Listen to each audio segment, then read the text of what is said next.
Welcome to Integrity Inspire, your daily dose of inspiration and motivation, featuring the bright and talented members of the Integrity Marketing Group family. Now, here's your host, Integrity co-founder and CEO, Bryan W. Adams. Hey, everybody. Thank you so much for joining today's Inspire podcast. We're so excited for the opportunity just to share with you guys some different perspectives and different ideas from the business. And today, I am so excited to have Tim McCoy Jr. join us on today's podcast. Tim McCoy has been somebody who I have admired from the first time I ever got in the final expense market. He's one of the first large agencies. In fact, he was the first really large final expense agency that I ever had the opportunity and pleasure of working with. Tim is really a Swiss Army knife of sorts of the insurance world. He's extremely versatile and renowned throughout the industry for his product design, administration, and marketing skills. And he's always known as somebody who will speak his mind and do things right.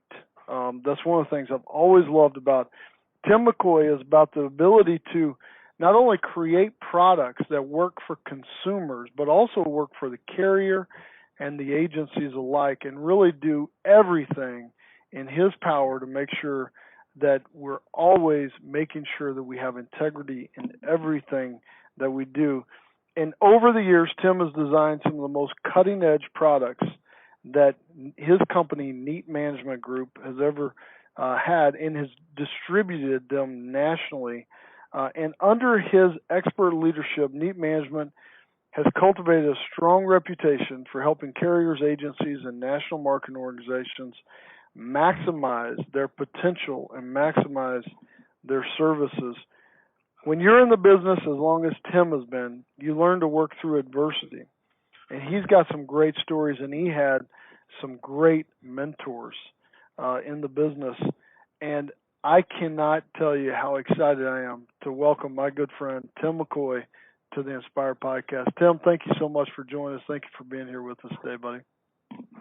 Well, thank you, Bryan. It's an honor to be here. And, I've really enjoyed all the stories that we've heard from all of our team members. They've just been great. And, it helps you get to know them a little bit better. So that's been great. Yeah, we've talked about this quite a few times, Tim, is the fact that this event that we're all living in, right? This event where people are feeling, they're sheltering in place, they're staying at home. We're doing everything we can to help the society, and a lot of people are feeling alone during this time. I mean, there's a lot of that. But one of the things I've loved about this time that integrity has taken is a time for us to feel more connected and actually in a better community. Whereas, like with just listening to Alyssa sing, she's somebody that you and I may not have ever heard that story before, or heard about the foundation she's so passionate about, or heard about her son and daughter's name, Rocket and Rain. Those are just great things, in addition to learning and getting to know all of our incredible partners and the hard work and humility that it took people to get where they are today is just been a special moment that I'm just honestly I'm just so thankful for.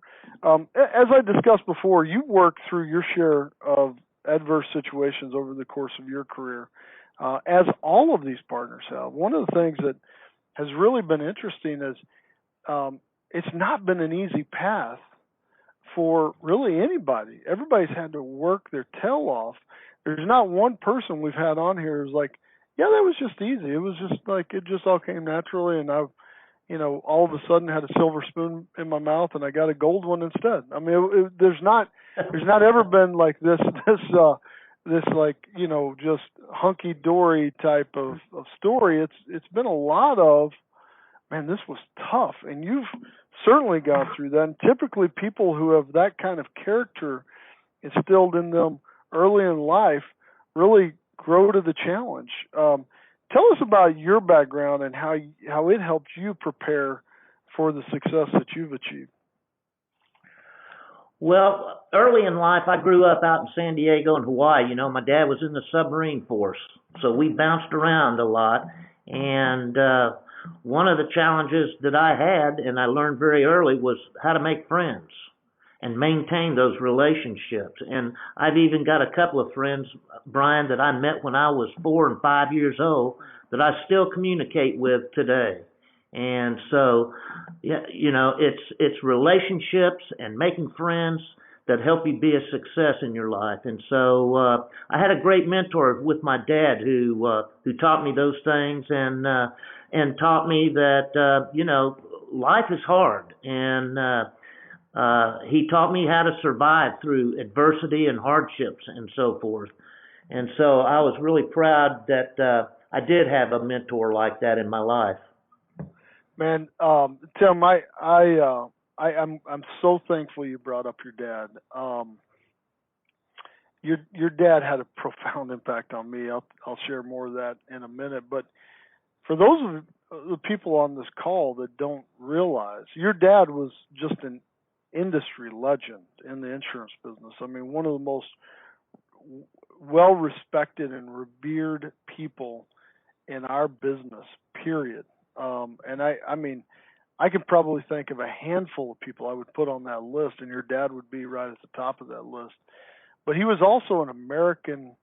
He is an American hero. And man, would you mind sharing some of that story? I think for the people who don't know about Tim McCoy Sr. and just his heroic story, I think we'd love to hear about that if you'd mind sharing it.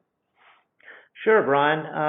You know, my dad was born in 1924, so he's part of the greatest generation, and he grew up in Dalhart and Lubbock, right in the heart of the Dust Bowl in the Great Depression. And when he was 17, he went into the Navy, and just a few days after Pearl Harbor was bombed, he was sent from San Diego to Pearl Harbor, and a couple of months later, he volunteered for a mission with a skeleton crew on the USS Trout submarine, which they took anti-aircraft ammunition to the beleaguered forces of General MacArthur in Corregidor to help protect Corregidor and the Bataan Peninsula.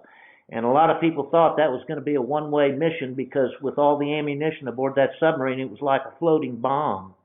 And the harbor at Corregidor was mined by the Japanese, and so for 2 nights they would go in there and unload off all that ammunition, and then they needed ballast to get back home, so they loaded up the Philippine treasury with 20 tons of gold and silver and all the securities, and they did make it back to Pearl Harbor, and for that mission, he and the crew were awarded the Silver Star and the Presidential Unit Citation. And the Silver Star they were awarded was by MacArthur and the Army, not the Navy.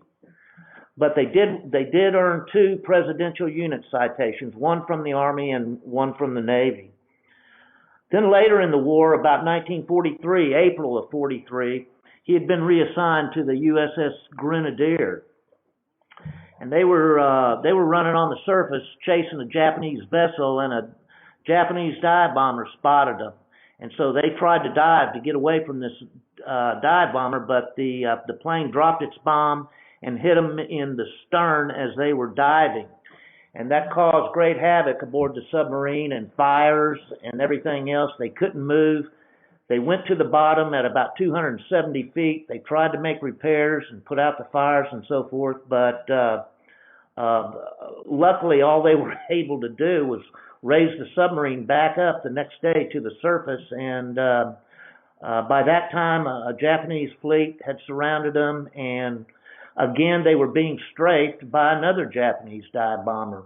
And of course on a submarine they had that small deck machine gun, and they were firing at that Japanese pilot, and they hit the plane, and that pilot dropped its bomb, but it was about 100 yards away from the submarine. So later they found out that pilot made it back to its base, but later died. And when the Japanese found out about that, they really started beating my dad and the crew. You know, they had to scuttle the boat, sink it so the Japanese wouldn't get it, and then the Japanese picked them up, and that's when they were taken first to Penang and interrogated, and then they were taken to Japan and put in camps, and he worked as slave labor for the rest of the war. So they ended up having to sink their own submarine, and then they floated out in the middle of the ocean, right? And then that's when they got captured, and then they got captured and were taken into a prisoner of war camp in Japan. Is that correct? That's correct. And, you know, when they were floating around in the water, they didn't know if the Japanese were going to machine gun them or what they were going to do, because they left them in the water for quite some time as they were dropping buoys around where the submarine sank, because they wanted to try and, you know, get cryptographic equipment off that submarine and so forth. But luckily they never did. My gosh, man. You're an interesting side note of the story that I learned later that you were sharing with me a few years ago is that for those of you who've watched the movie Unbroken about Louis Zamperini, the Olympian runner, and the story of his capture, being stranded out in the ocean, kind of like your dad was, and then his capture, and then just the beatings and just the slave camp labor and all the challenges from that. Your dad was actually the commander of the submarine that your dad was at was taken to the same camp that Louis Zamperini was at, and your dad was taken to another camp. But for those of you who've watched that movie or read the book Unbroken, that was your dad's story. I mean, a lot of that violent experience was a lot of your dad's story, right? Yeah, exactly. And, you know, my dad being young, a lot of his shipmates that I've heard from have told the story about him being kind of like the Steve McQueen character in the movie The Great Escape. And my dad was just always giving the Japanese a hard time and taunting them and everything else. But and so he got plenty of beatings for it, though. And you know, the stories you hear about the bamboo shoots up the fingernails and hot rods on your ankles and burning and the water cure torture and so forth, that all really happened. Man, I can't imagine. I can't imagine what that would have been like. That had to be just such a brutal time, and so many people that went through that just didn't even survive.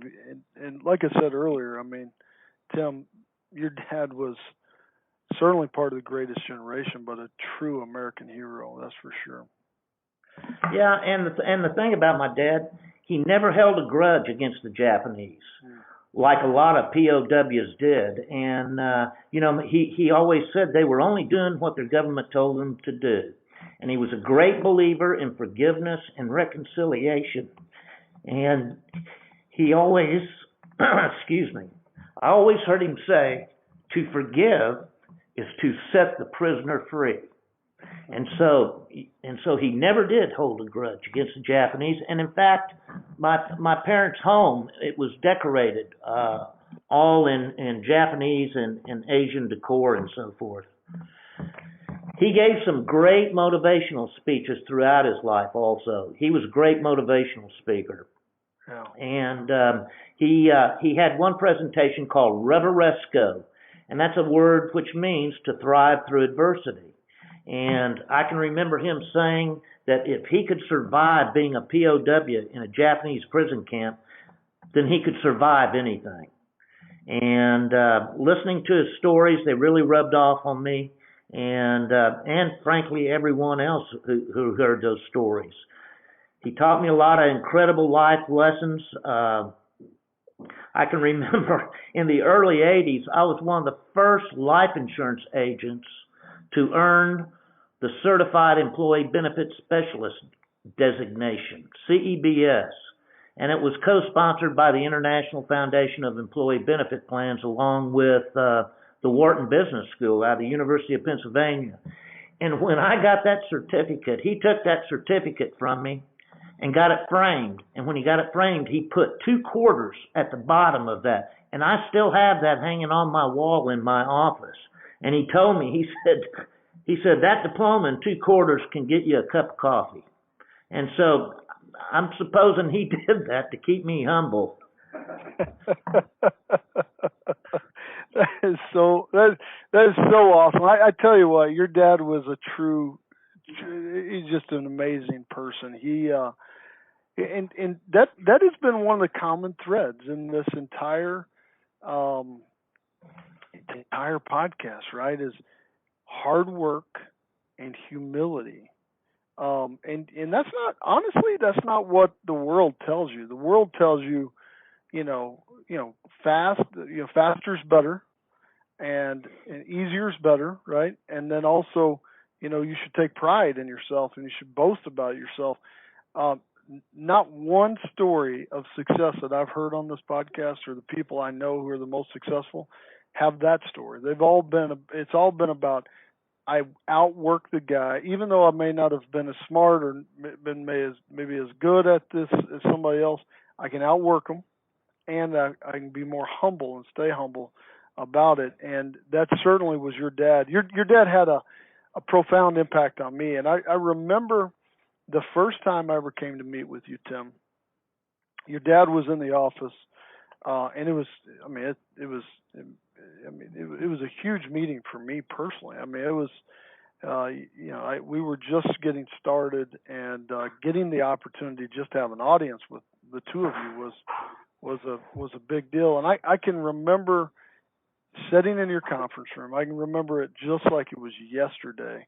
And I remember telling you guys about this philosophy that we had, this idea, this dream we had about Integrity Marketing Group, and the idea that we had about coming together. And I came into your office and I had this idea of, we all work together, we could all do so much more. We could accomplish so much more.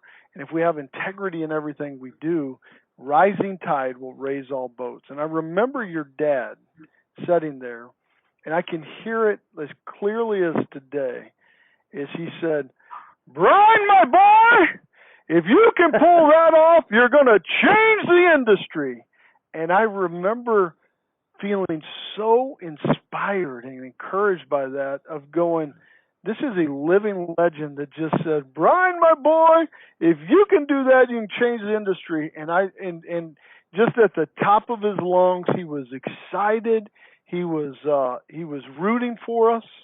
And that's when y'all said, well, let's do it. Let's join together, and become a member of Integrity and partner together on some of these products, way before we ever became actual equity owner partners.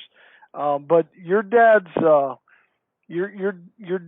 sharing that story with me, or sharing that kind of encouragement for me and with me, really has meant a lot to me for a long time, and frankly meant a lot to Integrity in our future. So I don't know if you remember that when we were sitting there and he said that, but man, that was an amazing day for me. Yeah, I remember that vividly. I sure do, Bryan. I remember him also showing me his grandfather, I think it'd be your great-grandfather's life insurance policy, and talking about, this is what we do it for, right? And even just kind of going through that insurance policy, I think you've got still hanging on your conference room wall, and your dad just explaining to me as a young kid at the time, explaining kind of the importance of what we do, and just even some of the basics of insurance and how far those same principles have gone on. That was another thing that certainly impacted me, and I know that a lot of that has rubbed off on you, because you're just as good as they come, Tim. And it's just been a lot of fun watching and being partners with you for so long. And one of the things I'd love to learn more about is how did you get started in the business? So you've got this dad who is, he was in the Navy. He was, and then he got out and started an insurance career. How did you get started in the business? Well, I got influenced by him, of course, and my grandfather, who had an agency in San Diego with American National, and he influenced my dad to get into the business when my dad got home from prison camp, and so my dad sold insurance on the side throughout his military career. But back in those days, he could only sell to ranks above him. He could not sell any life insurance to ranks below him. And so when he retired, he went to work as director of marketing for several different insurance companies, and including director of marketing for National Western Life here in Austin, and helped them become a $1 billion company. And he decided that if he could help a company make a lot of money, he ought to be able to make a lot of money for himself. So he left home office management and started Neat Management Group in 1973. I joined him in 1975, and I went to work for him recruiting agents in Central Texas for a multiple employer trust small group insurance product, small group health insurance product that he had put together. In fact, the state of Texas had no idea what it was, so he went down to the DOI and taught school for the employees down there. And I can tell you, back in those days, I was pretty inexperienced, and I'd go into some of these large career type Prudential agencies and Aetna agencies that they had back in those days, and I got ran out of some of them by the general agents in there. So I learned pretty quick that I needed to talk with the general agents in those agencies first before I talked to any of his downline agents. And then we started developing our own products. And, I really didn't have any experience doing that. But my dad said, hey, let's get a new product online. So I'd go down to the DOI and, pull copies of the products and all the actuarials I could. And got an actuary here in Austin that I worked with very closely. And so I got quite an education that way. And so, I learned it by just getting my hands dirty, and a lot of it by osmosis. And that gave me a pretty solid foundation for things that, when things didn't go well, and, working through those things and pressing onward. Man, I tell you what, we've learned from a lot of our partners. I mean, you heard from Lenny Anderson, Scott Riddle, and so many others about the adversity that they have fought through. What are some of the most serious challenges that you've seen in the business that you've had to overcome, and ways that you guys just kind of continue to fight through that? What were some of those that you see that you guys have had to deal with? Well, back in the late 60s and early 70s, it was still a bit of the Wild Wild West.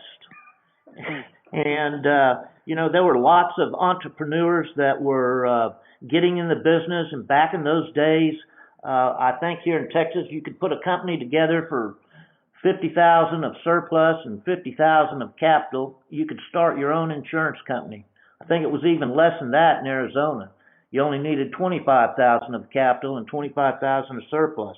So a lot of times these entrepreneurs were putting together carriers, and they really didn't know much about underwriting or administration or paying claims or making a profit on the book of business. So a lot of them, would jump in the business and jump out of the business. And the first MET product, multiple employer trust product, group product we put together, the company did go out of business, and all of the insureds, there was a master group policy issued, and all the insureds were covered by certificates.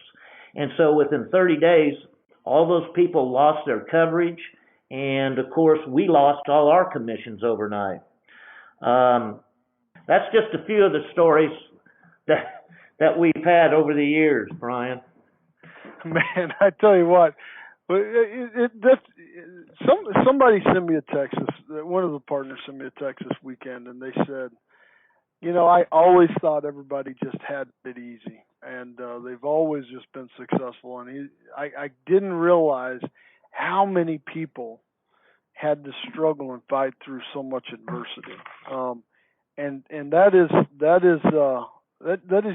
so true, that none of us had it easy. I mean, all of us have shared stories about the difficult times that we had to go through, and kind of those decision moments of, do I stay in this or I do something else, right? Or when that fork comes in the road, what do I do? And that goes for you, that goes for all of those people you just met. What advice would you have for somebody who is struggling with adversity right now? We've got a lot of agents out there. There's a lot of adversity in the market. We've got marketers on the call. We have administration people on the call that are dealing with things. What advice do you have for those who are struggling with adversity right now, whether it's in business or life or both?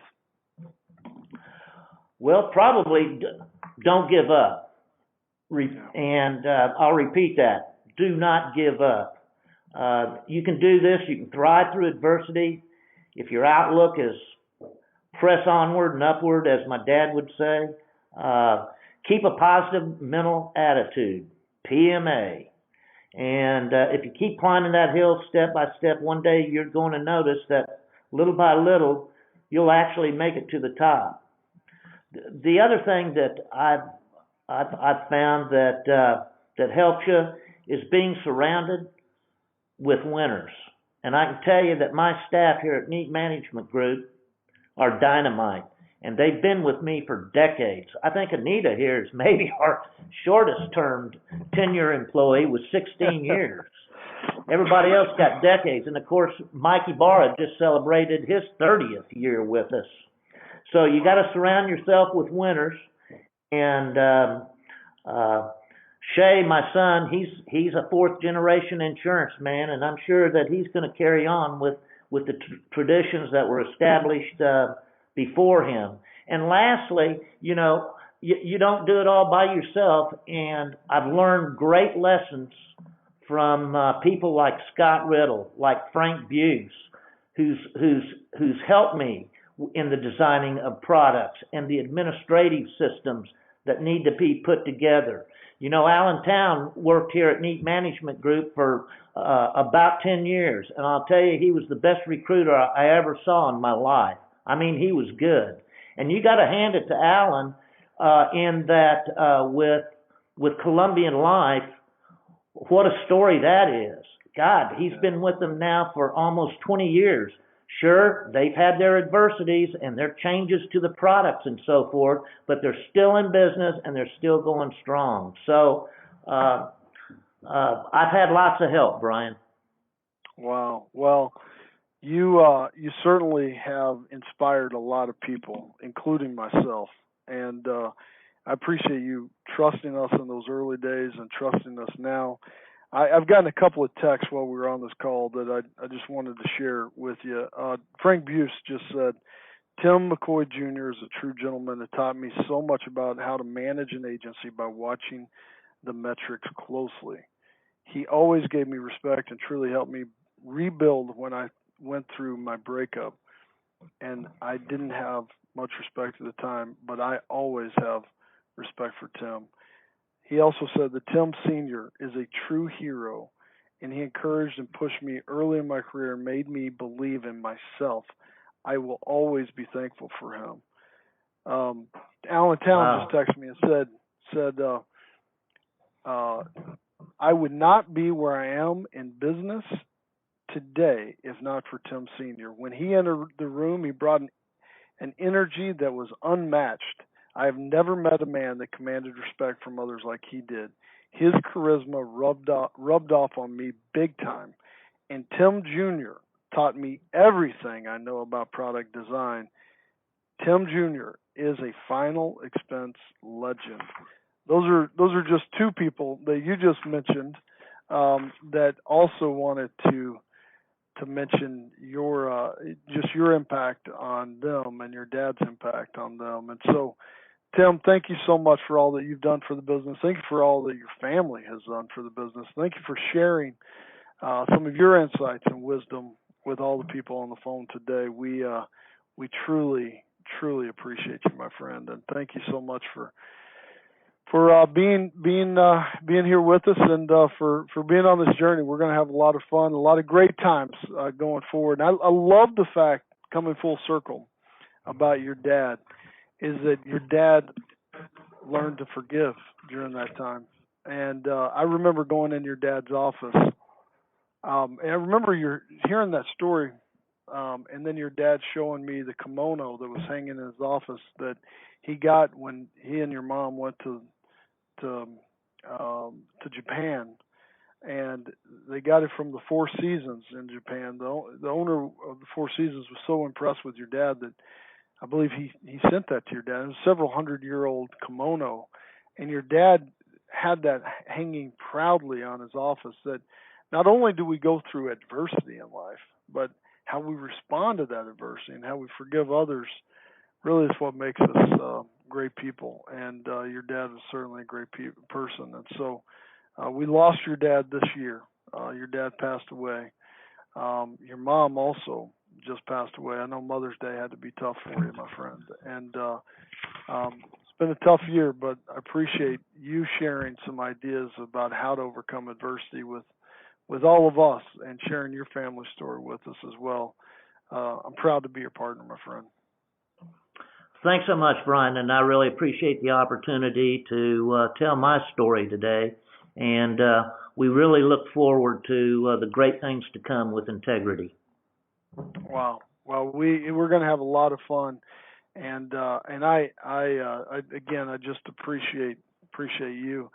Thank you all for joining us today. It's been a special podcast. Hope everybody has a wonderful day. God bless you all. We'll talk to you soon. Take care.